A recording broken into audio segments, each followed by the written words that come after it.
Good afternoon, class. In today's video, what I wanted to do is to feature this. You see this supplement of vitamin C?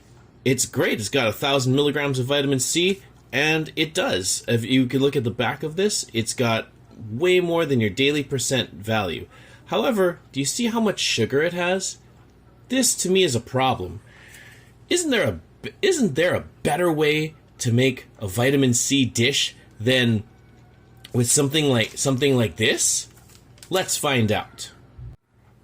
So here we have two things, Brussels sprouts and sweet peppers, and these two things are actually really full of vitamin C as well, as you can see from this part right here.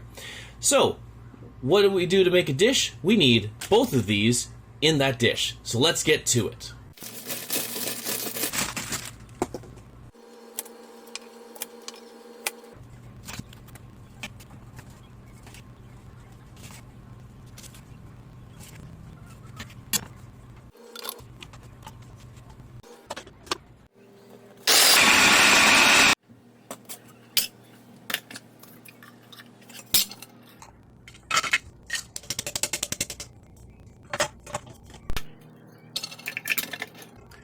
And we'll just rinse and repeat.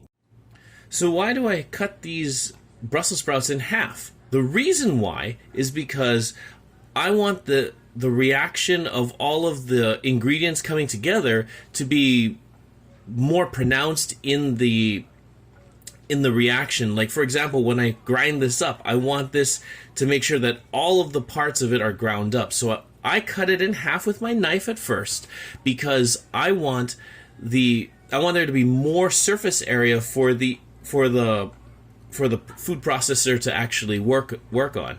So that's why I cut them in half right now, right before I turn it into something like this. So now that I've got this done, I'm going to start working on the peppers. Got some of these nice different colored peppers out here, and the next thing you might wonder is, why didn't I clean this up much better? The reason why is because some of these Brussels sprouts are stuck on there, and so instead of wasting them and throwing them down the sink or into the garbage, if they can get cut up with the sweet peppers and go back in the dish, all the better. Now that we've got the peppers cut up, we close the top and start the process again.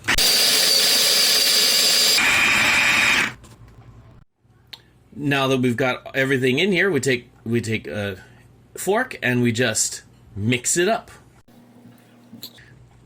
All I'm trying to do is keep everything more of a homogeneous mixture instead of a heterogeneous mixture, because that's what it was before I started mixing. Now it's a little bit harder to tell. Although you could argue that even though I'm mixing it like this, because it's all in distinct pieces, you can still see where each of the pieces of sweet peppers as well as the Brussels sprouts are. So this is still technically a heterogeneous mixture, but that's okay. I like to think of this as a little bit more homogeneous. Now I add my seasoning, just like I had from that last video on my mixtures. So I'll add that to this dish. And is there a precise amount that I'm putting on? No. All I like to do is put a light dusting that covers the entire surface generally. So that's how much I'll put on there. And then we just mix it in.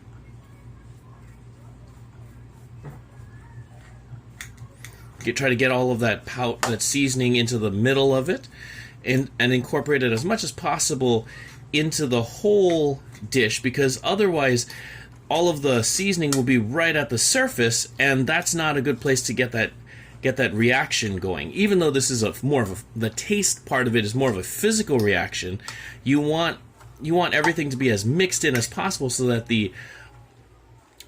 this dish has an even flavor instead of a very concentrated flavor at one point and then no flavor at the other. So when I take a look at this, and I say, that looks like it's a decent color, but it could probably use a little bit more seasoning. So I put another coat on there,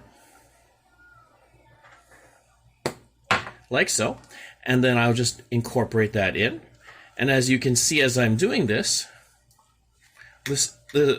the seasoning, this dish is actually starting to get a little bit darker.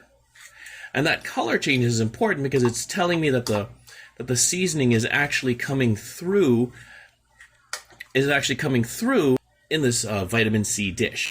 The last thing I'm going to add is some avocado oil because it gives a good source of very healthy fats and it just makes the whole thing taste a whole lot better. So we'll stick that in. This has not been heated at all. This is a dish that you can simply make cold. And of course, one last mixing in. As you can see, the oil is starting to incorporate and get mixed in with the rest of the dish. All of this is starting to turn a little bit more of it's starting to glisten a little bit more, and that's kind of the point. You want all of the oil to mix in with the entire dish so that the taste pervades the whole recipe. Okay. So now we can ask the question, what would you rather have? Something like this with a whole bunch of sugars, as you can see on the back, or this, which, to be fair, it may not be the equivalent in terms of all of these percentages when it comes to the nutritional values, but you can probably make a whole meal out of it, as well as being able to say that there was no sugar added into this dish, as you could see from this whole video. So I thought I'd show that as a little demonstration of elements, compounds, mixtures, as a demonstration of chemistry in real life. So study hard, and I'll see you guys in the next video.